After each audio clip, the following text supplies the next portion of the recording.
Welcome to మాతృక TV.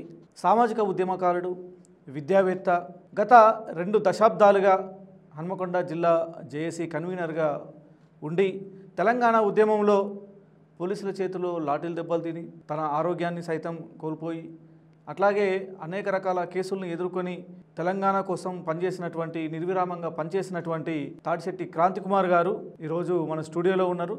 Kranthi Kumar గారు మన వరంగల్, ఖమ్మం, నల్గొండ పట్టభద్రుల ఎమ్మెల్సీగా స్వతంత్ర అభ్యర్థిగా పోటీ చేస్తున్నారు. ఈరోజు వారిని మన స్టూడియోకి పిలవడం జరిగింది. ఎందుకంటే నేను వారికి సంబంధించినటువంటి ఒక కరపత్రం చూసిన, అన్నకు సంబంధించినటువంటి ఒక కరపత్రం చూసిన. ఆ కరపత్రం చాలా అద్భుతంగా అనిపించింది. అంటే జనరల్గా ఏ రాజకీయ పార్టీ అయినా వాళ్ళ కరపత్రాలలో వాళ్ళ సంబంధించినటువంటి మేము సమస్యలు పరిష్కరిస్తాం, అది చేస్తాం, ఇది చేస్తామని చెప్పి చాలా ఉండదు. కానీ ఇక్కడ క్రాంతికుమార్ ఏం చేసిందంటే చాలా అద్భుతంగా నన్ను ఆకర్షించినటువంటి విషయం ఏంటంటే తెలంగాణ కోసం కష్టపడ్డోని, నష్టపోయినోని, మీలాంటి సామాన్యుని మీ సేవకుడిని అయ్యేందుకు ఒక అవకాశం ఇవ్వండి మేధావులారా అని చెప్పి ఈ కరపత్రంలో రాసిండు. పట్టభద్రుల సమస్యల పరిష్కారమే నా ప్రధాన ఎజెండాగా పనిచేస్తానని చెప్పి చెప్పాడు. అట్లాగే కరపత్రంలో కనుక చూసుకుంటే పైన అందరూ మహనీయుల బాటలో నడుద్దాం అని చెప్పి ఒక క్యాప్షన్ కూడా పెట్టడం జరిగింది. ఈ మహనీయులు ఎవరు, వారి ఫోటోలు ఈ కరపత్రంలో ఎందుకు పెట్టిండు, అసలు క్రాంతికుమార్ ఏం కోరుకుంటాడు, ఎమ్మెల్సీగా ఎందుకు తను స్వతంత్ర అభ్యర్థిగా నామినేషన్ వేసిండో ఇప్పుడు వారి మాటల్లో తెలుసుకుందాం. నమస్తే క్రాంతి అన్న. నమస్తే అన్న. మీ కరపత్రం చూస్తే చాలా బాగుందన్న.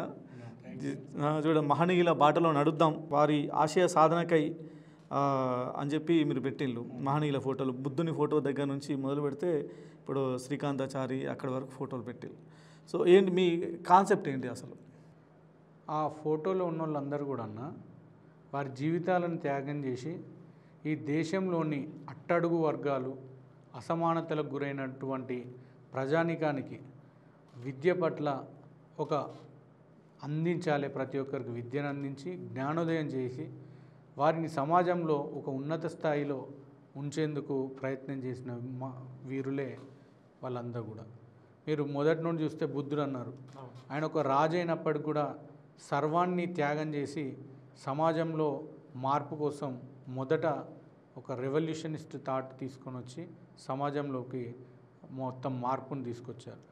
చాలా మార్పు, అంటే ఏ ప్రపంచంలో పుస్తకాలు చదివినా మొదటి మార్పును తీసుకొచ్చింది గౌతమ బుద్ధుడే.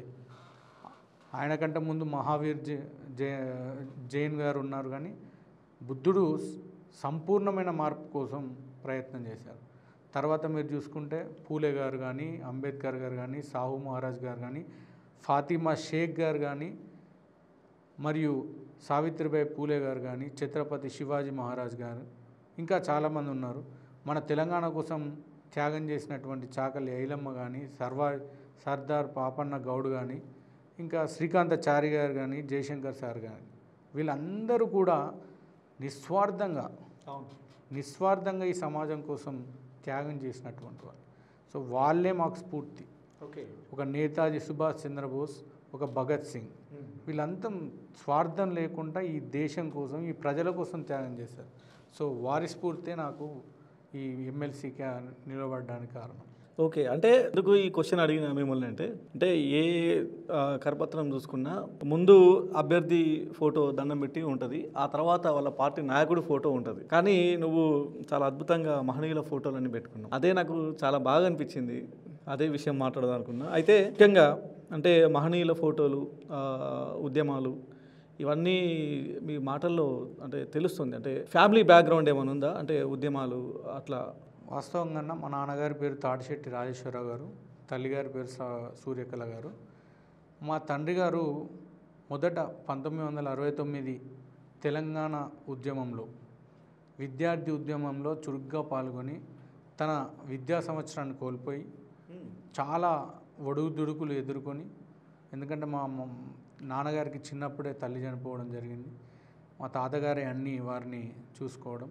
కానీ అలాంటి వ్యక్తి ఈ సమాజంలో జరుగుతున్న అసమానతల మీద, ఈ సమాజంలో జరుగుతున్నటువంటి ఈ ఎలాంటి పరిష్కారం ఈ సమాజానికి ఇవ్వగలమని ప్రయత్నం చేస్తున్న సమయంలో తెలంగాణ ఉద్యమం ఉవ్వెత్తున లేస్తుంది. ఆ తెలంగాణ ఉద్యమంలో పోలీసుల లాఠీ దెబ్బలు, బూట్ల చప్పుడు విని విని విని విని ఆ అందులో నుండి బయటకు వచ్చిన తర్వాత, ఆ ఉద్యమం పూర్తిగా కోల్పోయిన తర్వాత మా తండ్రి గారు దాన్ని సజీవంగా ఉంచేందుకు ఇప్పుడు బీఆర్ఎస్ పార్టీ పెట్టకముందే, టీఆర్ఎస్ పార్టీ పెట్టకముందే 1990లో ఇదే పబ్లిక్ గార్డెన్ టౌన్ హాల్లో కొన్ని వందల మందితోటి ఆనాడు ముఖ్య అతిథులుగా పస్వరాజ్ సారే గారిని మరియు దాస్యం ప్రణయ్ భాస్కర్ గారిని, జంగభద్రే గారిని పిలిచి తెలంగాణ ఆంధ్రవాడికి దుబాయ్గా మారుతుంది, ఇక్కడ వనరులను దోచుకొని పోతున్నారు, ఇక్కడ వ్యక్తులంతా సామాజికంగా ఆర్థికంగా అన్నీ కోల్పోతున్నారు, ఆంధ్రవాడి డామినేషన్ పెరిగిపోతుంది, రేపటి భవిష్యత్తులో తెలంగాణ వాడు పూర్తిగా నష్టపోతారని చెప్పి పెద్ద సభను ఏర్పాటు చేశారు. ఆ సభ నుండి చాలామంది మేధావులు అందరూ కూడా ఆ సభ నుండి చాలా ప్రేరణ పొందారు. ఆ తర్వాత జ్యోతిరావు పూలే గారి చరిత్ర గురించి తెలుసుకోవడానికి మా నాన్నగారు కూడా పుస్తకాలు చాలా చదువుతూ బలిచక్రవర్తి రాజ్యం కావాలని కోరుకున్నారు. ఆ బలిచక్రవర్తి రాజ్యం కోరుకున్న మరో వ్యక్తి ఎవరంటే మన జ్యోతిరావు పూలే గారు. అలా ఆయన పుస్తకాన్ని చదివిన తర్వాత వరంగల్ చుట్టుపక్కల ప్రాంతాల్లో అంతటా కూడా జ్యోతిరావు పూలే గారి చరిత్ర గురించి విస్తృత స్థాయి ప్రచారం చేస్తూ తాను స్వయంగా ఆర్టిస్ట్ అవ్వడం వల్ల చిన్న చిన్న ఫోటోలు డ్రా చేసి అందరికీ ఎవరైతే అంబేద్కరిస్టులు ఉంటారో వాళ్ళందరికీ కూడా జ్యోతిరావు పూలే గారి చరిత్రను ఆ ఫోటోలను అందిస్తూ జీవిత చరిత్రను బొమ్మలుగా గీసిండా, బొమ్మనే గీసి ఆయన చరిత్రను కూడా అందరికీ అందించడం జరిగింది. సూపర్. అలా సామాజిక స్పృహ ఉన్న కుటుంబంలో ఉండడం వల్ల మాకు చిన్నప్పటి నుండే మా ఇంట్లో చుట్టూ కూడా అందరు మహనీయుల ఫోటోలే, పొద్దుగా లేవగానే మా ఇంట్లో అందరు మహనీయుల ఫోటోలనే చూస్తూ పెరిగినాం. కాబట్టి ఆ సామాజిక కోణంలో చిన్నప్పటికెళ్ళి కూడా ఉంది. సో నాన్నగారి నుంచి ఆ ఉద్యమాల వారసత్వం, పోరాట వారసత్వం మీకు వచ్చింది. అవునండి. వాస్తవంగా మా నాన్నగారు సామాజిక బాధ్యతనే ఎక్కువగా తీసుకొని తన సొంత ఖర్చులతోటి సారా వ్యతిరేక ఉద్యమాన్ని నడిపించింది. ఇదే 1000 పిల్లర్ టెంపుల్స్ నుండి అంబేద్కర్ స్టాచ్యూ వరకు వందలాది మందితోటి ర్యాలీ చేసి తన సొంత డబ్బులతోటి వేలాది క్యాసెట్లను తయారు చేయించి మారుమూరు ప్రాంతాలలోకి వెళ్ళి పంచడం జరిగింది. దాని మీద ఒక క్యాప్షన్ ఉండేది, సారా మానాలిరో దీనింట్లో మన్నుబోయ్యా, సారా పోవాలిరో దీనింట్లో పీనుగెల్లా అంటూ క్యాసెట్లను. నేను చిన్నప్పుడు పెరుగుతున్నప్పుడు కూడా మా ఇంట్లో ఇదే పాటలు వింటూ పెరిగాము. ఎందుకంటే సమాజంలో ఈ అసమానతలకు, కుటుంబ కలహాలకు అన్నిటికీ మూల కారణం అప్పుడు సారా, ఇప్పుడు మద్యం. సో వీటిని వ్యతిరేకంగా పోరాటం చేశారు. ఏ కుటుంబం అయితే మద్యానికి దూరం ఉన్నారో ఆ కుటుంబాలు బాగుపడ్డాయి. ఏ కుటుంబాలు అయితే మద్యానికి బానిసలేనో ఆ కుటుంబాలు వాళ్ళ ఆర్థిక స్తోమత కోల్పోయి వాళ్ళ జీవితాలు అతలాకుతలం అయిపోయినాయి. సో దీని మీద స్ఫూర్తి తీసుకొని ఆయన చాలా కార్యక్రమాలు నిర్వహించారు. వారు చేసిన ప్రతి అడుగులో మాకు చిన్నప్పుడు అర్థం కాలేదు, కానీ ఎప్పుడైతే ఊహకు తెలిసిన తర్వాత కొద్దిగా మా నాన్నగారు చేస్తున్నటువంటి కార్యక్రమాల మీద మేము కూడా పుస్తకాలు చదవడం, ఆ పుస్తకాలలో ఉన్నటువంటి ప్రతిదీ మేము జీర్ణించుకొని దాన్ని సమాజంలో ఇంప్లిమెంట్ చేయడానికి ప్రయత్నం చేసాం. అప్పుడే తెలంగాణ ఉద్యమం రావడం, తెలంగాణ ఉద్యమాన్ని మేము ముందు నడిపించేందుకు మా నాన్న వెనుకుండి చిన్న ఇంటింట తెలంగాణ తల్లి విగ్రహాలను మరియు ఒక భారీ విగ్రహం, వరంగల్ జిల్లాలోని మొట్టమొదటి తెలంగాణ విగ్రహాన్ని ఏర్పాటు చేయడం జరిగింది. దాని ముఖ్య అతిథులుగా ఆనాడు భూమి పూజకు ఉద్యమకారుడైనటువంటి కేసీఆర్ గారు, ఎక్కడ చేసిండు ఇది ఇప్పుడు మర్కజీ స్కూల్ సెంటర్ ఉంది కదండి, ఆ మర్కజీ స్కూల్ సెంటర్ దగ్గర విగ్రహ ఆవిష్కరణ జరిగింది. ఆనాడు కేసీఆర్ గారు భూమి పూజ చేసి వెళ్తే ప్రొఫెసర్ జయశంకర్ సార్ గారు మరియు ప్రొఫెసర్ కోదండరామ్ సార్ గారు, తెలంగాణ ఎన్జిఓస్ అధ్యక్షుడు స్వామిగౌడ్ గారు, ఇలా చాలామంది మన స్థానిక ఎమ్మెల్యే దాస్యం వినయ్ భాస్కర్ గారు చాలామందిని ముఖ్య అతిథులుగా పిలిచి స్టూడెంట్స్ అప్పుడు కాకతీయ యూనివర్సిటీ ఏదైతే జాక్ ఏర్పడ్డదో ఆ జాక్లో ముఖ్య నాయకులను కూడా పిలిచి వాళ్ళందరినీ సన్మానించాం. ఎందుకంటే త్యాగాలు చేస్తున్నారు, ఆ త్యాగాలు చేసే వారికి గుర్తింపు లేదు అని అప్పుడే గ్రహించి 69 ఉద్యమంలో ముందు సాయుధ పోరాటంలో చనిపోయినటువంటి వీరుల భార్యలను కూడా మేము సన్మానం చేసి గౌరవించుకొని అక్టోబర్ 31వ తారీఖు నాడు తెలంగాణ తల్లి విగ్రహాన్ని ఆవిష్కరించాం. ఎందుకంటే నవంబర్ 1 ఆంధ్రప్రదేశ్ అవతరణ దినోత్సవం, అది తెలంగాణ ప్రజలకు బ్లాక్ డే. దానికి నిరసనగా ముందు రోజే ఈ తెలంగాణ తల్లి బానిస సంఖ్యలు దెంపాలని ఎన్ని నిర్బంధాలు ఎదురైనా కూడా అక్టోబర్ 31 రోజు మేము ఆ విగ్రహాన్ని ఆవిష్కరించడం జరిగింది.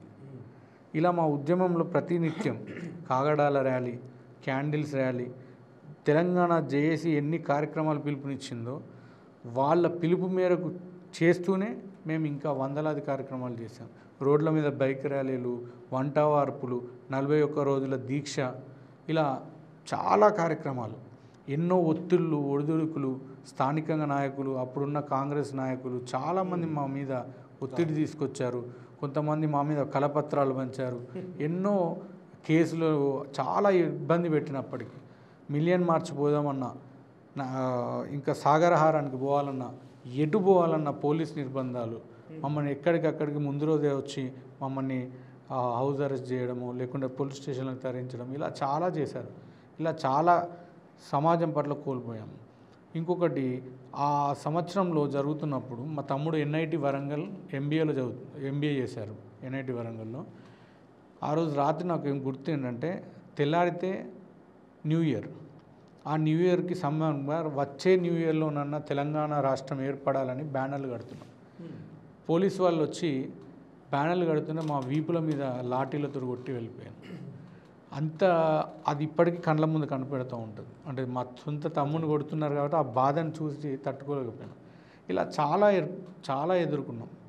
ఇంకా ఉద్యమాలలో అడుగడుగున అప్పటి ఎమ్మెల్యేలను, ఎంపీలను నిలదీసినాం. మన మెయిన్ పేపర్లలో కూడా చాలా సందర్భాల్లో చాలా నిరసనలు తెలిపాం. వాళ్ళ తెలంగాణ ఉద్యమంలో కాంగ్రెస్కి వ్యతిరేకంగా ఆనాడు ఎవరైతే తెలంగాణ కోసం అమరవీరులు అవుతున్నారో వాళ్ళ ఆత్మ బలిదానాలకు చెలించిపోయి ఒక్క నాయకుడు కూడా రాజీనామా చేస్తలేడని వారిని నిలదీయడం జరిగింది.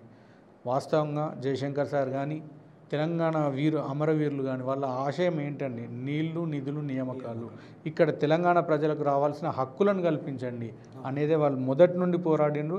వారి తుదిశ్వాస వరకు వాళ్ళ ఆశయం కూడా అదే. కానీ మొన్నటిదాకా 10 సంవత్సరాలు అధికారంలో ఉన్న పార్టీ చేయలేదు, అంతకుముందుకు అధికారంలో ఉన్న కాంగ్రెస్ పార్టీ చేయలేదు, ఆ తర్వాత వచ్చినటువంటి బీజేపీ పార్టీ కూడా తెలంగాణకు ఇంతవరకు న్యాయం జరగలేదు. గోదావరి నది జలాలపైన వాళ్ళ స్టాండ్ ప్రకటించలేదు. అటువైపు కృష్ణా నది జలాల మీద కూడా ఇప్పటి వరకు ఈ 10 సంవత్సరాల ముందు తెలంగాణ వస్తే కూడా ఇప్పటి వరకు మనకు తేల్చలేదు. ఇంత దుర్మార్గపు పాలన, ఇలాంటి దుష్ట పాలనని ఇంతవరకు ఎప్పుడు చూడలేదు. ఒక సామాజిక బాధ్యత లేదు. జనాలు చస్తుంటే కూడా చూస్తున్నటువంటి దుర్మార్గులు ఈ రాజకీయ నాయకులు, ఈ రాజకీయ పార్టీలు. వీళ్ళు ఒకసారి పుడితే రెండోసారి పుడతామనుకుంటున్నారో ఏమో కానీ నార్మల్గా నాకు తెలిసినంత వరకు అయితే ఒక మనిషి ఒకసారి పుడితే మళ్ళొకసారి పుట్టడం అనేది నాకు తెలిసిన సత్యం. అలాంటప్పుడు ఒక మనిషి చనిపోతే చెలించలేని ఈ రాజకీయ నాయకులు ఉంటేంది లేకుంటేంది అని నాకు అనిపిస్తూ ఉంటుంది. ఇలాంటి వ్యవస్థలో వీళ్ళు ఉండడం ఎందుకు? ఒక సామాజిక బాధ్యత లేదు, సమాజం పట్ల అవగాహన లేదు, ప్రజలను చీడపురుగులా చూస్తూ వాళ్ళ మీద నిరంతరం ఒక వివక్షను గురి చేస్తూ, పథకాల పేరు మీద వాళ్ళను లోబర్చుకొని ప్రలోభాలకు గురి చేస్తూ, ఒకవైపు ఓటులను కొంటూ సామాన్యులకు అందలేని స్థితికి తీసుకొచ్చింది. రాజకీయాల్లోకి సామాన్యుడు రావాలన్న కష్టమే. ఒక 10 గజాల నుండి 50 గజాలు కొనుక్కోవాలన్న ఒక సామాన్యుడు ఇలా కొనలేని స్థితికి రేట్లను పెంచింది. ఇలా ఉప్పుల రేట్లు, పప్పుల రేట్లు అన్నీ పెరిగిపోయినాయి. ఎక్కడ చూసినా వ్యవస్థే. GST పేరు మీద దోపిడీ. పెట్రోల్ ఒకప్పుడు 50 రూపాయలు 40 రూపాయలు ఉన్నది, ఇవాళ 100 రూపాయలు దాటిపోయింది. జీవన వ్యవస్థనే కుప్పకూల్చేలాగా చేసేశారు. వ్యవస్థను కుప్పకూల్చినాక ఇక సామాన్యుడు ఎక్కడి నుండి బతుకుతాడండి? సో ఇలాంటి రాజకీయాలలో మనలాంటి యువతరం రావడం వల్ల కొంత మార్పును తీసుకోవచ్చు. ఒక భగత్ సింగ్ స్ఫూర్తితోటి, ఒక నేతాజీ సుభాష్ చంద్రబోస్ స్ఫూర్తితోటి మనం ఈ మొత్తం రాజకీయ సిస్టాన్ని మనం మార్చేందుకు ఒక ప్రయత్నం చేయాలని నేను ఈ MLC బరిలోకి రావడం జరిగింది. ఓకే, అంటే సామాజిక అంశాల మీద చాలా అవగాహన ఉంది, లోతైన అవగాహన, రాజకీయాల గురించి అవగాహన. కానీ MLCని ఎందుకు? వాస్తవంగా నేను ప్రత్యక్ష రాజకీయాలకు పోవాలంటే ఈ దేశంలో ఒకవైపు కుల బలాలు చూస్తున్నారు, ఒకవైపు మతాలను చూస్తున్నారు, ఒకవైపు డబ్బును చూస్తున్నారు. ఈ మూడు కలిసిన వాళ్ళు మాత్రమే ప్రత్యక్ష రాజకీయాల్లో పాల్గొనే విధానాన్ని ఈ సమాజం తయారు చేసింది, ముఖ్యంగా రాజకీయ పార్టీలు తయారు చేసింది. దీనివల్ల మన చిన్న కులాలైనటువంటి నాయకులు ఎవ్వరు కూడా చట్టసభల్లో ఇంతవరకు అడుగు పెట్టలేదు. ఏదో ఒక 2-3 కులాలు తప్ప మిగిలిన ఏ కులాలు కూడా లేవు. దాంట్లో నేను ఇప్పుడు చెప్పేది అందుకే ఈ ఎమ్మెల్సీలో నిల్చోవడానికి ముఖ్య కారణం ఏంటంటే నామినేటెడ్ పోస్టులన్నీ కూడా ఏదైతే ప్రాతినిధ్యం ఇవ్వలేని కులాలు ఉంటాయో ఆ ప్రాతినిధ్యం ఇవ్వలేని కులాలకు ఈ నామినేటెడ్ పోస్టులు ఇవ్వాలి. కానీ అందులో కూడా ఏ ప్రత్యక్ష రాజకీయాల్లో కొట్లాడుతున్న కులాలకు సంబంధించిన వాళ్ళు మాత్రమే మళ్ళీ ఇందులోకి వచ్చి మళ్ళీ పోటీపడి మళ్ళీ పైసలు పెట్టుకొని మళ్ళీ వాళ్ళే అధికారం దాహంతో నామినేటెడ్ పోస్టులు కానీ ఏదో ఇతర పోస్టులలో వాళ్ళే ఉంటున్నారు. ఇక ఎప్పుడు సమన్యాయం జరుగుతుంది, సామాజిక న్యాయం ఎక్కడ జరుగుతుంది? తెలంగాణలో తెలంగాణ ఎన్నడూ ఏర్పడుతుంది. సో దీన్ని ప్రశ్నించడానికి కోసమే నేను ఈరోజు ఎమ్మెల్సీ బరిలో ఉన్నాను. ఎమ్మెల్సీగా పోటీ చేస్తున్నారు కదా, ఎన్ని పైసలు మరి మీ దగ్గర? ఏమున్నాయన్న, అప్పుల పాలై ఉన్నా. వాస్తవంగా మీరు చూస్తూ ఉంటారు, నా అఫిడవిట్ పూర్తిగా నేను క్లియర్ కట్గా ఇచ్చాను. ఈరోజు ₹1 మీరు గత 10 సంవత్సరాల ముందు ఇదే కాంగ్రెస్ అభ్యర్థి ₹10 మీరు ఛాయ్ తాగే ₹10 నాకు పేటిఎం ద్వారానో గూగుల్ పే ద్వారానో పంపండి, నేను ఉద్యమాలు చేస్తున్నా, మీకోసం పోరాడుతున్నా. ఎక్కడైనా పోరాటం చేసేవాడు అడుక్కుంటాడండి? ఎక్కడైనా పోరాటాలు చేసేవాడు అడుక్కుంటారా? అలా అడుక్కుంటే ఎంతమంది త్యాగాలు చేసిన ఈ చరిత్ర ఎక్కడ పుట్టుకొచ్చింది? అలా అడుక్కున్న వ్యక్తి ఈరోజు వోల్వా కార్లో తిరుగుతున్నాడు. సమాజం ఆలోచించాలి, పట్టభద్రులు ఆలోచించాలి. ఎక్కడి నుండి వచ్చింది ఇంత డబ్బు ఆయనకి? తనకున్న ₹1,00,00,000 నేను ప్రభుత్వానికి దానం చేస్తున్నాను. దేనికోసం? మీ టికెట్ కోసం దానం చేసిందా? మీ స్వలాభం కోసం దానం చేసుకున్నారు.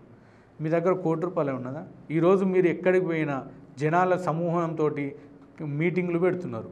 ఈ మీటింగ్లకు ₹1 ఖర్చు అవుతుందండి. ఆయన దగ్గర ఏ డబ్బు లేదు, మరి ఎక్కడికి వెళ్ళి వస్తున్నాయండి? ఇప్పుడు క్యాండిడేట్ ఖర్చు పార్టీ అయినా పెట్టాలి, క్యాండిడేట్ అయినా పెట్టుకోవాలి. కానీ ఆయన పెట్టే ఖర్చు ఆయన అఫిడవిట్ చూపెట్టిన దానికంటే 4-5 ఎక్కువనే ఖర్చు పెడుతున్నాడు. ఎలా సాధ్యమవుతుంది? అంటే వ్యవస్థలో బ్లాక్ మనీ అనే వ్యవస్థను తయారు చేసి పెట్టుకున్నారు ఈ రాజకీయ నాయకులు. దాని నుండి ఆ బ్లాక్ మనీని ఇలా ఉపయోగించుకుంటూ ఉంటారు. సో ఇలాంటి వాళ్ళకు బుద్ధి చెప్పాలి. ఈ పార్టీలకు టికెట్ ఇచ్చేవాడికి ముందు పార్టీలను ఎందుకు పెడుతున్నారు, వాళ్ళ మేనిఫెస్టో ఏంది, వాళ్ళ ఎజెండా ఏంది, వాళ్ళ జెండా ఏంటిది? ప్రజలకు న్యాయం చేయడానికా, కోట్ల రూపాయలు సంపాదించుకోవడానికా, పదవులు అనుభవించడానికా, లేకుంటే వాళ్ళ వ్యవస్థలో మనుషులను చిన్నభిన్నం చేయడానికా? అసలు దేనికోసం ఈ రాజకీయ పార్టీలను ఏర్పాటు చేస్తున్నారు? అంటే మీరు చెప్తున్నాయి అన్ని నిజాలే, వాస్తవమే. కానీ జనాలకు ఇవన్నీ పట్టించుకుంటారా? అవసరం వాళ్ళకి? సామాన్య ప్రజలకు అవసరం లేదండి. సామాన్య ప్రజలు ఏదో ప్రలోభాలకు లొంగవచ్చు, కానీ పట్టభద్రులు అలా ఉండరు. ఎందుకంటే పట్టభద్రులు ఈ సమాజం గురించి ఆలోచిస్తున్నారు. పట్టభద్రుల్లో ముఖ్యంగా నిరుద్యోగులు ఎక్కువ ఉన్నారు, నష్టపోయినరు. ఇవాళ వాళ్ళ వ్యవస్థ కూలిపోయిన, రోజుకొక మరణం, ఆత్మహత్యలు చేసుకుంటున్నారు. అటు ఉద్యోగాలు లేక, తల్లిదండ్రులను పోషించలేక, తల్లిదండ్రులు ఇచ్చే ఆ కొద్ది డబ్బులతోటి బతకలేక సతమతం అవుతూ, వారికి తిండి పెట్టాల్సిన యవ్వన వయసులో వాళ్ళు ఇంకా తల్లిదండ్రుల మీద డిపెండ్ అయ్యి బతకడం, ఇవన్నీ కూడా ఒక సామాజికంగా ఈ రాజకీయ వ్యవస్థ విఫలమైందని నేను చెప్తున్నాను. ఓకే, ఇప్పుడు ఎమ్మెల్సీగా పోటీ చేస్తున్నారు కదా, వరంగల్, ఖమ్మం, నల్గొండ, ఈ 3 జిల్లాలకు సంబంధించినటువంటి నిరుద్యోగులు, పట్టభద్రులు, నిరుద్యోగులు ఎవరైతే ఉన్నారో నిరుద్యోగుల సమస్యల మీద మీకున్నటువంటి అంటే వాళ్ళ ఇష్యూస్ ఏమున్నాయని చెప్పి అనుకుంటున్నారు? ముఖ్యంగా మెగా డిఎస్సి వేయలేదు, చాలామంది బీడీ చేసి ఉన్నారు. మెగా డిఎస్సి ఇంతవరకు ప్రకటించలేదు. 2 లక్షల ఖాళీలు ఉన్నాయండి. 2 లక్షల ఖాళీలు భర్తీ చేయకుండా ఈరోజు వాళ్ళు రిటైర్డ్ అయిన ఉద్యోగులను పెట్టుకొని జాబ్లలో నడిపిస్తూ ఉన్నారు. రిటైర్డ్ అయిన ఉద్యోగులను మళ్ళీ తీసుకొని మనకు రావాల్సిన జాబులు రాకుండా చేస్తున్నారు.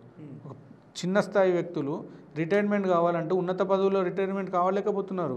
వాళ్ళు కింద స్థాయి ఉద్యోగులను రిటైర్ అవుతున్నారు. సపోజ్ ఒక ఎంఆర్ఓ స్థాయిలో రిటైర్ కావాల్సిన వ్యక్తి డిప్యూటీ తహసీల్దార్గానే రిటైర్ అవుతున్నాడు. ఎందుకు? మీరు అవుట్సోర్సింగ్ ద్వారా రిటైర్డ్ అయిన ఎంప్లాయీని తీసుకొచ్చి అక్కడ పెట్టడం వల్ల నష్టపోతున్నారు. ఒకవైపు ఉద్యోగులు నష్టపోతున్నారు, ఇంకోటి పాత పెన్షన్ విధానం తీసుకురావాలన్నాం, ఇంతవరకు దాని మీద ఏ ప్రభుత్వం స్పష్టత లేదు. మీరు మళ్ళీ రిటైర్మెంట్ తర్వాత బాండ్లు ఇస్తున్నారు, దానివల్ల వాళ్ళకి ఏం ఉపయోగం? ఆ బాండులు ఎక్కడ చెల్లుతలేవు కదా. వారు కష్టపడ్డ సొమ్మును ఈ ప్రభుత్వాలు బాండ్ రూపంలో ఇవ్వడం వల్ల రేపు రిటైర్మెంట్ అయిన తర్వాత ఇల్లు కట్టుకోవాలనో, లేకుంటే వాళ్ళ బిడ్డ పెళ్లి చేయాలనో, ఇంకేదో విషయంలో ఎక్కడన్నా జాగ కొనుక్కోవాలనో ఆ పైసలను తీసుకొద్దామంటే బాండ్లు ఇస్తున్నారు. దానివల్ల నష్టపోతున్నారు పాపం. ఇటు డబ్బులు చెల్లించలేక ఇటు అంతా అతలాకుతం చేసి అటు ఉద్యోగస్తులను కూడా పీడిస్తున్నారు ఈ ప్రభుత్వాలు. మొత్తం ఈ ఈ నియోజకవర్గానికి సంబంధించింది ఎంతమంది నిరుద్యోగులు ఉంటారు మీ అంచనా? దాదాపుగా ప్రతి ఏటా ఒక 5 లక్షల మంది బయటకు వస్తున్నారు మన తెలంగాణ మొత్తంలో కూడా ఉత్తీర్ణులై. అంటే నా అంచనా ప్రకారం 50 లక్షల మందికి పైచిలుకు నిరుద్యోగులు ఉన్నారు ఈ నియోజకవర్గంలో. ఈ నియోజకవర్గం మొత్తం తెలంగాణలో. ఓకే. ఒక నల్గొండ, వరంగల్, ఖమ్మంలో కలిపితే మనకు 10 లక్షలు, 30% తెలంగాణ ఇప్పుడున్న ఎమ్మెల్సీ బరిలో ఉన్నది. 30% మంది అంటే 50 లక్షల కనీసం 10 నుండి 15 లక్షల మంది నిరుద్యోగులు ఉన్నట్టే. మీరు ఒకవైపు చూడండి అండి, సాఫ్ట్వేర్ కంపెనీలలో జాబులు వస్తున్నాయి, కోట్లలో లక్షలలో జీతాలు వస్తున్నాయి అంటున్నారు, కానీ వ్యవస్థలో వాళ్ళు అనుభవిస్తున్న టార్చరు, వాళ్ళ డిప్రెషన్లోకి వెళ్ళిపోయి చాలామంది పిల్లలు సాఫ్ట్వేర్లలో నౌకరు చేస్తూ డబ్బులున్నా కూడా చనిపోతున్నారు ఆత్మహత్యలు చేసుకొని. పని విధానం మీద అంబేద్కర్ గారు 8 గంటల పని విధానం పెడితే వీళ్ళు ఓటీలని, నైట్ షిఫ్ట్లని ఇట్లా చెప్పి మానసికంగా వాళ్ళని కృంగదీస్తున్నాయి. ఆర్థికంగా ఎదగడానికి చేసే ప్రయత్నంలో ఆరోగ్యం దెబ్బతింటున్నాయి. వీటిని అన్నింటినీ కట్టుదిట్టం చేయాల్సిన ప్రభుత్వం విఫలమైపోతున్నాయి. ఈ ప్రభుత్వాల నిర్లక్ష్యం వల్ల ప్రజల యొక్క జీవన విధానం మొత్తం విధ్వంసం అయిపోతున్నాయి. ఈ వీళ్ళ విధానాలను మార్చేందుకే మనం ఎమ్మెల్సీ పదవులు.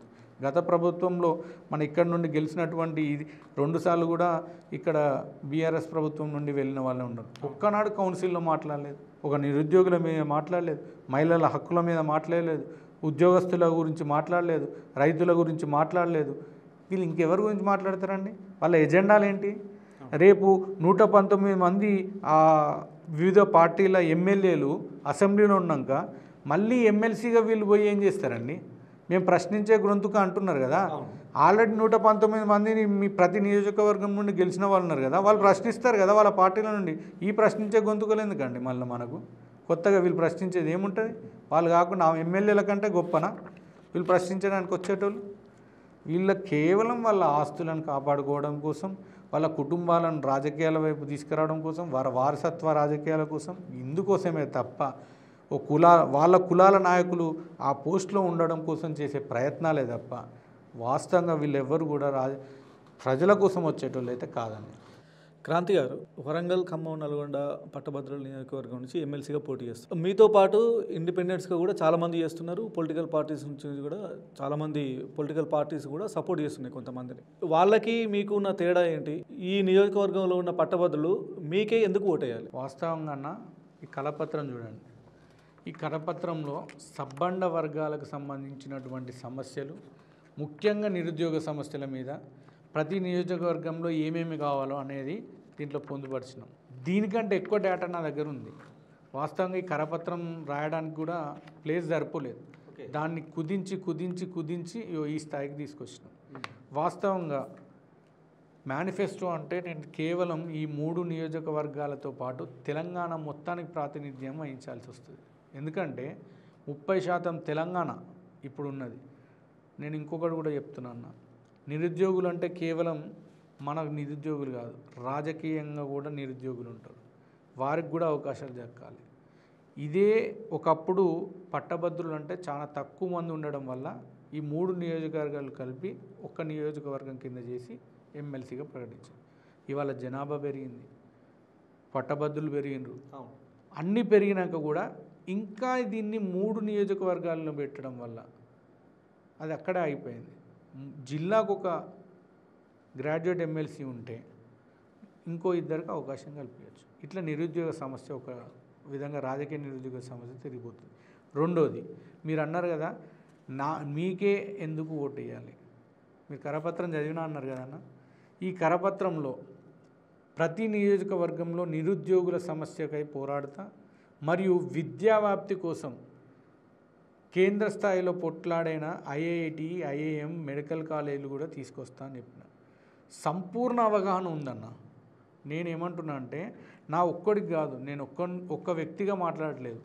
ఇవాళ నాతో కలిసి చదువుకున్న వ్యక్తులు, నేను సమాజంలో పనిచేస్తున్నప్పుడు కలిసిన వ్యక్తులు, వాళ్ళందరూ కూడా వివిధ డిపార్ట్మెంట్లో ఉన్నారు. వారి సమస్యలపైన అవగాహన ఉంది. నేను ఒక స్కూల్ కరెస్పాండెంట్గా ఉండడం వల్ల విద్యార్థుల సమస్యలపైన కూడా చదువుకొని వెళ్ళిపోయిన తర్వాత కూడా ఆ విద్యార్థులు నాకు నిరంతరం టచ్లో ఉంటారు. సార్ నెక్స్ట్ ఏం చదవాలి, నెక్స్ట్ ఏం చేయాలి, నాకు చదువు అయిపోతుంది, నెక్స్ట్ ఏ జాబ్కి పోవాలి, నాకు స్కిల్ డెవలప్మెంట్ కోసం ఎక్కడికి పోవాలని అడుగుతూ ఉంటారు. సంపూర్ణ అవగాహన ఉంది.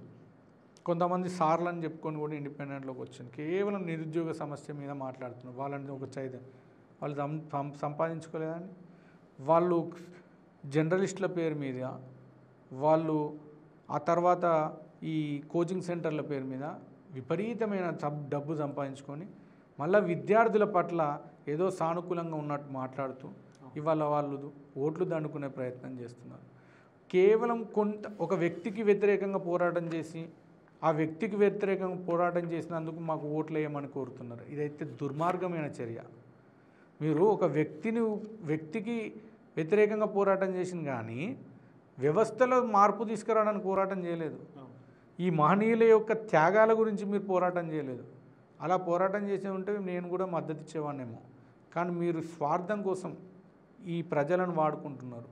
రెండో వైపు నిరుద్యోగ సమస్యలు అంటున్నాను కదన్నా, నేను అనేది ఏంటంటే ప్రతి డిపార్ట్మెంట్లో ఖాళీలు ఉన్నాయి. 1-2 కాదు, 2 లక్షల పోస్టులు ఖాళీ ఉన్నాయి. ఆ పోస్టులకు ఇప్పటి వరకు మనకు ఒక జాబ్ క్యాలెండర్ ప్రకటించలేదు. ఆ జాబ్ క్యాలెండర్ ప్రకటించాలనేదే నా మొదటి ప్రయత్నం. రెండోది మెగా డిఎస్సి కానీ 2017లో విద్వాన్ చదువుకున్న వాళ్ళ గురించి కానీ ఈ కాంట్రాక్ట్ బేస్ ఉద్యోగస్తులను 12 గంటలు 13 గంటలు ఒక్కొక్కసారి రాత్రి వరకు కూడా వాళ్ళను ఉపయోగించుకుంటున్నారు. పాపం మహిళలు పనిచేస్తున్నారండి కాంట్రాక్ట్ ఉద్యోగాలలో, గురుకులాలలో కానీ అక్కడిక్కడ. వాళ్ళ సమస్యలు పరిష్కరించట్లేదు. ఇప్పుడు వాళ్ళ పని భారం పొద్దున 7 గంటలకు స్టడీ అవర్స్లో కూర్చుంటే రాత్రి 7 గంటల వరకు వాళ్ళు జాబ్ చేస్తున్నారు. 12 గంటలు. మళ్ళీ ఒక్కొక్కసారి 2 రోజులు కంటిన్యూ డ్యూటీ చేస్తారంట. మహిళలకు చాలా ఇబ్బందులు ఉంటాయండి. మగవాళ్ళకంటే కొంత అదో ఏదో తట్టుకుంటారేమో కానీ మహిళలకు శారీరకంగా కొంత ప్రాబ్లమ్స్ ఉంటాయి వాళ్ళకు. ఆ ప్రాబ్లమ్స్ ఉంటాయని ఈ వ్యవస్థకు తెలియదా అండి, ప్రభుత్వాలకు తెలియదా? వాళ్ళకు వెసులుబాట్లు కల్పించారా? వాళ్ళను కూడా టార్చర్ చేస్తున్నారు కాంట్రాక్ట్ బేసిస్ ఉద్యోగులను. వాళ్ళ కోసమే నేను వార్డన్ సిస్టమ్ తీసుకురావాలని పెట్టాను. ఓన్లీ కేవలం వాళ్ళని బోధన కోసమే ఉపయోగించాలి. మిగిలిన సమయంలో ఒక వార్డెన్నో ఇంకెకొన్నో రిక్రూట్మెంట్ చేసుకొని వారిని ఆ స్టడీ అవర్స్ పెట్టాలి. కొంచెం నాలెడ్జ్ ఉన్న వాళ్ళు, ఆ సబ్జెక్ట్ నాలెడ్జ్ ఉన్న వాళ్ళని రిక్రూట్ చేసుకొని ఆ స్టడీ అవర్స్లో కూర్చోబెట్టాలి. దానివల్ల కొత్తగా ఉద్యోగాలు కల్పన జరుగుతుంది, వీళ్ళకు కూడా కొంత వెసులుబాటు జరుగుతుంది. అలానే పోలీస్ డిపార్ట్మెంట్లో కూడా రీసెంట్గా మన హసంపర్తి మండలంలో ఎన్నోసార్లు ఆ విద్యార్థి ఎగ్జామ్స్ రాసి అటు తల్లిదండ్రులకు భారమవుతున్నా అనే ఒక బాధలో ఊరేసుకొని చనిపోవడం జరిగింది. నిరుద్యోగులు మనకు తెలిసి పేపర్లో 1-2 ఇలా వేలాది మంది చనిపోతున్నారు. ఇవన్నిటికీ సమస్య పరిష్కారం మనం కనుగొన్నాం కాబట్టే ఈ ఉద్యోగ కల్పన కోసం, ఐటీ కారిడార్ల ఏర్పాటు కోసం, ఐఐటి, ఐఐఎం, మెడికల్ కాలేజ్ ఇవన్నీ పెరుగుతూ ఉంటే ఉద్యోగ కల్పన ఆటోమేటిక్గా పెరుగుతూ ఉంటాయి కదా. మీరు ప్రైవేటైజేషన్ చేయడం వల్ల నష్టపోయేది ఎవరు? ఇప్పుడు రిజర్వేషన్లు ఉండవు, ఏముండవు. ప్రైవేటైజేషన్లో రిజర్వేషన్ లేకపోవడం వల్ల మళ్ళీ కింది స్థాయి అట్టడుగు వర్గాలు నష్టపోతాయి. కాబట్టి నేను కోరుకునేది ఏంటంటే నిరుద్యోగుల పక్షాన 2 లక్షల ఉద్యోగాలు కాదు, మనం పోరాడితే దాదాపు 10 లక్షల ఉద్యోగాలు తయారవుతాయి. అది పరోక్షంగానో ప్రత్యక్షంగానో ఏదో ఒక రకంగా ఉద్యోగ కల్పన జరుగుతూనే ఉంటుంది. దానికోసమే నేను ఈ పోరాటం చేస్తున్నా. అందుకే చెప్తున్నా, సంపూర్ణ అవగాహన ఉన్నది. నేను దీని మీద కూడా డిబేట్కి సిద్ధం. ఎవ్వరు వచ్చి అడిగినా కూడా నాకంటే ఎక్కువ చెప్తే నేను వారికి మద్దతు ఇస్తాను కూడా చెప్తున్నా. ఎందుకంటే మీరు అన్నట్టు ఒక వ్యవస్థలో ఒకరి గురించి మాట్లాడకూడదు. ఒక బాధ్యత గల పదవిలోకి ఉన్నప్పుడు పూర్తి అవగాహన ఉండాలి. ఒక రైతు పక్షాన మాట్లాడాలి, అందరి పక్షాన మాట్లాడాలి కదా. మహిళల పక్షాన, రైతుల పక్షాన, చిన్నపిల్లల పక్షాన, పిల్లల పక్షాన మాట్లాడాలి కదా. వాళ్ళు ఓటు లేదని వాళ్ళ గురించి మాట్లాడకుండా ఉండదు కదా. వాళ్ళకు కూడా స్కాలర్షిప్లు అందుతలేవు. కేజీ నుండి పీజీ విద్యా వ్యవస్థను నెలకొల్పాలి, ఫ్రీ రీఎంబర్స్మెంట్లు ఇవ్వాలి. ప్రైవేట్లో చదివినా గవర్నమెంట్ చదివినా గవర్నమెంటే వాళ్ళకు విద్యను ఫ్రీగా అందించాలి. ఇవన్నీ అవగాహన ఉండాలి. కేవలం ఉద్యోగాలనే మనం మాట్లాడుతున్నాం. అన్నిటి మీద సంపూర్ణ అవగాహనతో ఉన్నా కాబట్టి నేను ఈ ఎమ్మెల్సీ బరిలో ఉన్నా. వేరే వాళ్ళని నేను ఏం కించపరచట్లేదు, అవగాహన లేదనట్లేదు. నేను ఈ పదవికి అర్హుణ్ణి, అని అనుకున్నాకనే నేను ఈ పోటీలోకి దిగిన. ఎందుకంటే గత 10 సంవత్సరాల కిందట కూడా తెలంగాణ ఉద్యమం చేసినాం. 2009 ఏదైతే మలిదశ ఉద్యమం స్టార్ట్ అయిందో అప్పటి నుండి నేను తెలంగాణ ఉద్యమంలో సామాజిక ఉద్యమాల్లో ఉన్నా. ఏనాడు పోటీలో లేనే. కేవలం మొన్న కార్పొరేటర్ పదవి కోసం మాత్రమే నేను పోటీ చేశాను. ఆ తర్వాత మళ్ళీ ఇప్పుడు ఎమ్మెల్సీగా పోటీ చేస్తున్నాను. ఎందుకంటే ఎమ్మెల్యేగా పోటీ ఎందుకు చేయలేని అడగొచ్చు మీరు. మళ్ళీ మీరు ఆ ప్రశ్న అడిగితే నేను చెప్తున్నా, నా దగ్గర ఈ వ్యవస్థను మొత్తం విచ్ఛిన్నం చేసాను. ప్రజలను తప్పుపట్టట్లేదు. ఎందుకంటే వాళ్ళు పేదరికంలో ఉండడం వల్ల వాళ్ళు ఏదో కొంత ప్రలోభాలకు గురై తాత్కాలిక ప్రలోభాలకు గురై ఆ ఓట్లు అటు వేస్తున్నారు. కానీ పట్టభద్రులు అలా ఉండరు. కాబట్టే నేను ఎమ్మెల్సీకి నిల్చోవడం జరిగింది. ఓకే, ఇవన్నీ వాళ్ళకు ఎందుకు ఓటేయాలనే విషయాలు, అంశాలు అదే ఇంతకుముందు నేను అడిగింది కూడా. సో ఇప్పుడు మీకే ఎందుకు వేయాలి ఓటు? అదే అన్న, ప్రతి విషయం పైన అవగాహన ఉందని నాకు. నిరుద్యోగుల సమస్య ఏంటంటే పోలీస్ రిక్రూట్మెంట్లో న్యాయం జరగలేదు. గ్రూప్ 1, గ్రూప్ 2, గ్రూప్ 3, గ్రూప్ 4 ఎగ్జామ్లలో పేపర్ లీకేజీలు జరిగినాయి. విద్యా సంవత్సరాలు కోల్పోతున్నారు. ఏజ్ పెరుగుతుంది, ఉద్యోగాలు లేవు, ప్రైవేట్ రంగాల్లో ఉద్యోగాలు కల్పిస్తలేరు. 10,000లో బతికే స్థితిలో ఉన్నారండి. చిన్న ఉద్యోగాలు కల్పిస్తే 10,000, 15,000లో ఈ స్విగ్గీలను కూడా వాళ్ళు ఇచ్చిన ఉద్యోగాలు కలుపుకుంటున్నారు సార్. ఎంత దుర్మార్గం అండి. వాడు పొద్దుడికి వెళ్ళి రాత్రి వరకు వాననక ఎండనక కష్టపడే స్విగ్గీ వాళ్ళను కూడా వీళ్ళు ఉపాధి కల్పిస్తున్నామని చెప్తున్నారు. ఎంత దుర్మార్గం. 8 గంటల పని విధానం అనేది ఎక్కడన్నా ఈ రాష్ట్రంలో కానీ దేశంలో కానీ కనిపిస్తున్నాయా? ఒక ఆడవాళ్ళు షాపింగ్ మాల్లో పనిచేస్తున్నారండి. వాళ్ళని 12 గంటలకు పైగా 8 గంటల షిఫ్ట్లు ఉంటాయి, ఓటీలు ఉంటాయి. వాళ్ళు పొద్దున డ్యూటీ ఎక్కితే దిగే వరకు నిల్చొనే ఉంటారు. వాళ్ళకి ప్రత్యేకంగా జీవో ఉన్నది, వాళ్ళకి హక్కులు ఉన్నాయి. వాళ్ళు ఏ సమయం వాళ్ళకి సందర్భాలను బట్టి వాళ్ళు కూర్చోనే అవకాశం ఉన్నది. ఎవరు లేనప్పుడు వాళ్ళు కూర్చోవచ్చు. కానీ ఈ కార్పొరేట్ వ్యవస్థ వాళ్ళకు హక్కులను కల్పిస్తున్నాయండి. మీరు ప్రైవేట్ రంగంలో రిజర్వేషన్లు తీసుకురావాలని ఎన్నో పోరాటాలు జరిగినాయి. ఇప్పుడు ప్రైవేట్ రంగంలో రిజర్వేషన్ వస్తున్నాయా? ఒకవైపు విద్యా వ్యవస్థను కుప్పకూల్చేందుకు ప్రయత్నిస్తున్నారు. నిరుద్యోగులందరూ అంటే ఉద్యోగస్తులే కానీ నిరుద్యోగులు కానీ కావాల్సింది ఏంటి? విద్యనే. ఒకవైపు ప్రైవేట్ విద్యా వ్యవస్థను పెంచేందుకు ప్రభుత్వాలు ప్రయత్నం చేస్తున్నది. ప్రైవేట్ యూనివర్సిటీలను తయారు చేసింది. ప్రభుత్వ యూనివర్సిటీలలో అసలు మౌలిక సదుపాయాలు లేవు. తిండి చక్క పెడతారండి, బల్లులు పడుతున్నాయి, పురుగులు పడ్డ అన్నం పెడుతున్నారు. ఎట్లా బతుకుతారు నిరుద్యోగులు? ఎక్కడ బతకాలండి? ఒకవైపు 5 రూపాయలు అన్నం పెడుతున్నారు, 1,000 కోట్ల రూపాయలు దండుకుంటున్నారు. ఎక్కడ నుండి సామాజిక న్యాయం జరుగుతుంది? నిరుద్యోగులకు ఎక్కడ న్యాయం జరుగుతుంది? వాళ్ళకి మెగా డిఎస్సీఏలో జాబ్ క్యాలెండర్లు ఇవ్వలేదు ఇప్పటివరకు. పోలీస్ రిక్రూట్మెంట్ లేదు. ఎన్ని ఖాళీలు అండి? ప్రతి ప్రభుత్వ సంస్థలలో ఖాళీలు ఉన్నాయి. ఏవి నింపకుండా వదిలేస్తున్నారు. ఎందుకంటే ఆర్థిక విధానాన్ని ధ్వంసం చేసేసిండ్రు. దీనివల్ల జీతాలు ఇచ్చే స్థితిలో లేకపోవడం వల్ల వీళ్ళు రిక్రూట్మెంట్లు పెట్టట్లేదు. మళ్ళీ రిజర్వేషన్ల మీద క్లారిటీ లేదు. ఇప్పుడు మొన్న కాంగ్రెస్ ప్రభుత్వం మేము వచ్చిన తెల్లారి నుండే కులగణన చేస్తామన్నారు. 42% బీసీలకు ఇస్తామన్నారు. ఎక్కడ కులగణన లేదు, 42% లేదు. రేపు మళ్ళా స్థానిక ఎన్నికలు వస్తున్నాయి. ఆ స్థానిక ఎన్నికలలో మరి ఈ 42% ఇంప్లిమెంట్ చేస్తారా? ఇప్పటి వరకు వాళ్ళు ప్రకటన చేయలేదు. మోసపూరిత మాటలు, మోసం చేయడమే వీళ్ళ లక్ష్యం. ఇదే వీళ్ళ వ్యవస్థలో తయారైన రాజకీయ నాయకులు. నిరుద్యోగుల కోసం మేము అందుకనే ఆలోచిస్తున్నానండి. నిరుద్యోగుల కోసం రేపటి స్కిల్స్ లేవని చెప్తున్నారు. ఒకప్పుడు మన తెలంగాణ రాష్ట్ర సీఎం కూడా అసెంబ్లీలో చాలామంది నిరుద్యోగులు ప్రతి సంవత్సరం పాస్ అయ్యి బయటకు వస్తున్నారు, కానీ స్కిల్స్ లేవు. మరి స్కిల్స్ లేనప్పుడు మీరు ఆ ప్రభుత్వాలకు ఎట్లా ఆమోదిస్తున్నారు? ఆ స్కిల్స్ ఆ కాలేజీలోనే నేర్పియాలి కదా. మీరు స్కిల్ డెవలప్మెంట్ ప్రోగ్రామ్స్ గవర్నమెంట్ అన్న తీసుకోవాలి కదా. బాధ్యత తీసుకొని ప్రతి నియోజకవర్గంలో ఒక 10 స్కిల్ డెవలప్మెంట్ సెంటర్లు పెట్టి విద్యార్థులకు నైపుణ్యత పెంచి వాళ్ళకు జాబ్ భరోసా కల్పించి వాళ్ళే జాబ్ మేళ గవర్నమెంట్ ద్వారా ఇక్కడిక్కడ పోస్టులు ఉన్నాయి, ఇక్కడిక్కడ గవర్నమెంట్లో ఉన్నాయి, ఇక్కడ ప్రైవేట్లో ఉన్నాయని ఒక సెంటర్లను ఏర్పాటు చేసి ప్రజలకు అందుబాటులోకి తీసుకురావచ్చు కదా. మీరు ప్రభుత్వ ఉద్యోగుల కూడా న్యాయం చేయట్లేదు, ఇటు ప్రైవేట్ ఉద్యోగులకు కూడా న్యాయం చేయట్లేదు. ఎవరికి న్యాయం చేస్తారు? సో మీకు ఓటేసి మిమ్మల్ని శాసనమండలి పంపిస్తే మీరు ఏం చేస్తారు? ఖచ్చితంగా నేను అంటున్నాను కదా అన్న, మెగా డిఎస్సి పైన పోరాటం చేస్తాను. 2 లక్షల ఉద్యోగ కల్పన కోసం పోరాటం చేస్తాను. 2 లక్షల ఉద్యోగాలతో పాటు ఇంకా మనకు రావాల్సినటువంటి వాటాల మీద, అమరవీరుల త్యాగం ఏదైతే ఉందో, తెలంగాణ నీళ్లు నిధుల నియామకాల మీద. ఎందుకంటే నీళ్లు నిధుల నియామకాలు సక్రమంగా ఉన్నప్పుడు ఖచ్చితంగా తెలంగాణ అభివృద్ధి చెందుతుంది. అవి లేకపోవడం వల్లనే ఇంత కొట్లాటలు తిట్లు లొల్లులు. ఇవే మనకు చక్కగా రావాలని నా ప్రయత్నం. ఇంకోటి జీవో నెంబర్ 317 కానీ, జీవో నెంబర్ 124 కానీ, జీవో నెంబర్ 46 వీటన్నింటిని కూడా రద్దు చేసి ప్రజలకు అనుకూలంగా, వ్యవస్థకు అనుకూలంగా, విద్యార్థులకు అనుకూలంగా, నిరుద్యోగులకు అనుకూలంగా, ఉద్యోగస్తులకు అనుకూలంగా కొత్త జీవోలను తీసుకొచ్చే ప్రయత్నం చేస్తాం. ఇది నా మేనిఫెస్టో కూడా అదే. ముఖ్యంగా రాజ్యాంగాన్ని రక్షించాలి, రిజర్వేషన్లను కల్పించాలి. నిరుద్యోగ సమస్యనే నా ప్రధాన ఎజెండాగా ముందుకు సాగుతాను. ఇప్పుడు మీ కరపత్రం చూస్తే మీరు కూడా చాలా విషయాలు కరపత్రంలో పెట్టినట్టు చూడండి. ఖమ్మం ఒకవైపు చాలా డెవలప్ అయింది. వరంగల్ ఒకప్పటి నుండి చెప్తున్నారు డెవలప్ చేస్తున్నాం, మన సింగపూర్ సిటీని చేస్తామన్నారు, ఇస్తాంబుల్ చేస్తామన్నారు, ఇవన్నారు. వాన పడితే మోర్లు నిండిపోయి కాలువల మీద ఇళ్ళకి వస్తున్నాయి. ఇదా అండి అభివృద్ధి? మరి ఈ డబ్బులన్నీ ఎక్కడ పోయినాయి? 1000 కోట్ల అప్పులు చేసిండ్రు, ఎక్కడ పోయినాయి?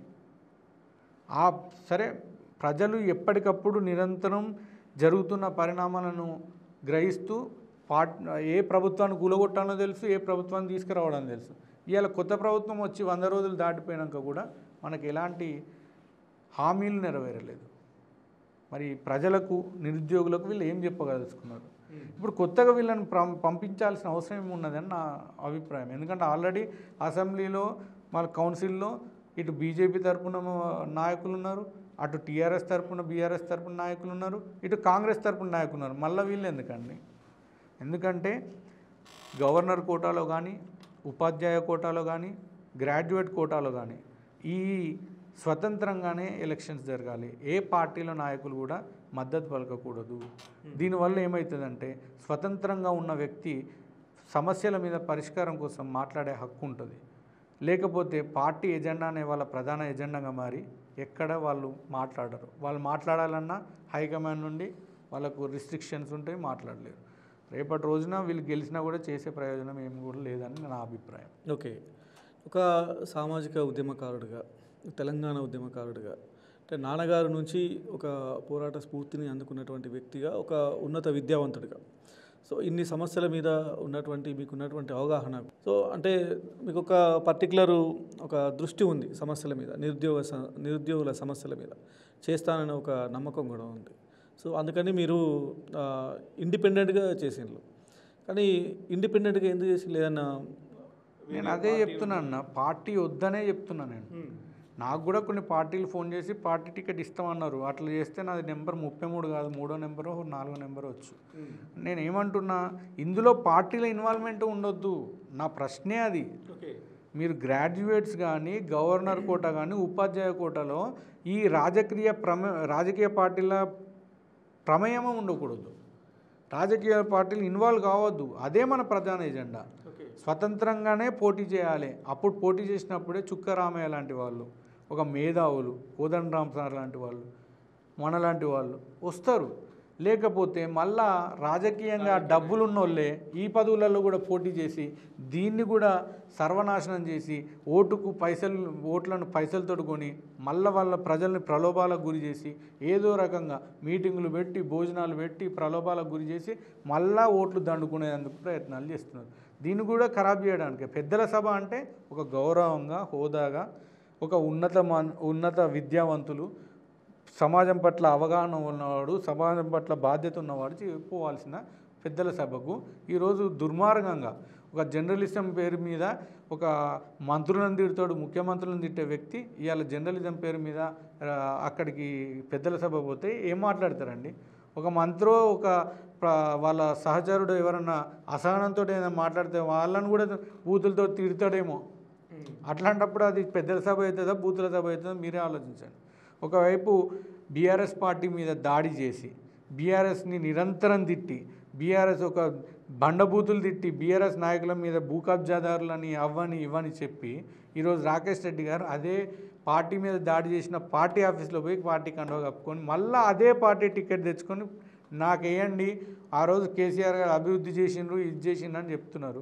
బిట్స్ బిలానీలో చదువుకుంటే అది ఏమన్నా సింబాలిక్ అని ఓటుకు బిట్స్ బిలానీలో చదువుకుంటే వరంగల్లో కాకతీయ యూనివర్సిటీలో చదువుకున్న వాళ్ళు, లోకల్లో చదువుకున్న వాళ్ళు, ఇక్కడ స్థానికంగా చదువుకొని ఉద్యమాలు చేసిన వాళ్ళకంటే ఎక్కువ జ్ఞానం ఉంటుందండి. అందశ్రీ గారు ఏం చదువుకున్నారండి? తెలంగాణ గేయాన్ని రాసిండు. చదువుకుంటేనే జ్ఞానం ఉంటుందా? జ్ఞానానికి నీ క్వాలిఫికేషన్కి సంబంధం లేదు. ఇటు సమాజం పట్ల అవగాహన ఉండాలి, ప్రజల పట్ల అవగాహన ఉండాలి.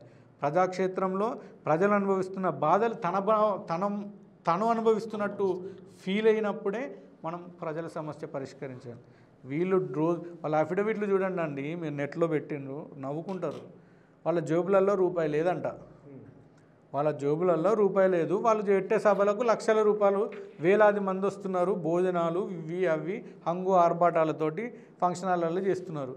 మరి పైసలు లేని వాళ్ళకి ఎవరు ఇస్తున్నారు? ఇవన్నీ ఎక్కడి నుండి వస్తున్నాయి ఈ నిధులు?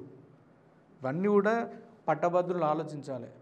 తాత్కాలిక ప్రలోభాల కోసం, తాత్కాలికంగా వచ్చే లాభాల కోసం ఆలోచిస్తే నష్టపోయేది మనమే. రేపటి నష్టపోతే నువ్వు ఒక్కడివి నష్టపోవు, 20 సంవత్సరాలు వచ్చే జనరేషన్ నీ పిల్లలు కూడా నష్టపోతారు. ఇవాళ రోజున సరైన వ్యక్తిని నువ్వు ఎన్నుకోకపోతే 20 సంవత్సరాల తర్వాత నీ కొడుకో నీ పాపనో ఈ బాధను అనుభవిస్తారని నేను చెప్తున్నాను. ఇప్పటికే మనల్ని 30 ఏళ్ళు 40 ఏళ్ళు వెనక్కి నెట్టేశారు. ఆర్థిక వ్యవస్థ కుప్పకూలింది. ఇప్పుడు అసలు ప్రభుత్వం నడపలేని స్థితికి తీసుకొచ్చాను. కేవలం ఒక ప్రభుత్వ ఉద్యోగులకు మొదటి రోజు జీతం ఇస్తున్నా అని చెప్పడం వరకే పరిమితమైంది, కానీ మిగిలిన ఏ పథకాలు కూడా అమల్లోకి లేవు. బీసీలకు ఇంతవరకు వాళ్ళు ఏం చేసింది లేదు, ఎస్సీ ఎస్టీలకు ఏం చేసింది లేదు. ఒకవైపు మీరు చూసిన గత ప్రభుత్వం కూడా విచ్చలవిడిగా డబ్బులు ఖర్చు పెట్టింది. ఇప్పుడు ఈ ప్రభుత్వం కూడా అలానే తయారైంది. దీనివల్ల నష్టపోయేది ప్రజలే కదా, ఆ భారం అంతా మన మీద పడుతుందిగా. ఒకప్పుడు మటన్ చికెన్ కొనుక్కోవాలంటండి, నాన్ వెజ్ కొనుక్కోవడానికి డబ్బులు ఉండకపోయేది, కానీ ఇలా కూరగాయలు కొనుక్కోవడానికి డబ్బులు లేవు ప్రజల దగ్గర. ఒక 100 రూపాయలు పట్టుకపోతే 1-2 రోజులకు సరిపోయే సరుకు వస్తుంది. ఒకప్పుడు 100 రూపాయలు పట్టుకపోతే బస్తా నిండా సామాన్లు వచ్చేది. ఇదా అండి వ్యవస్థ?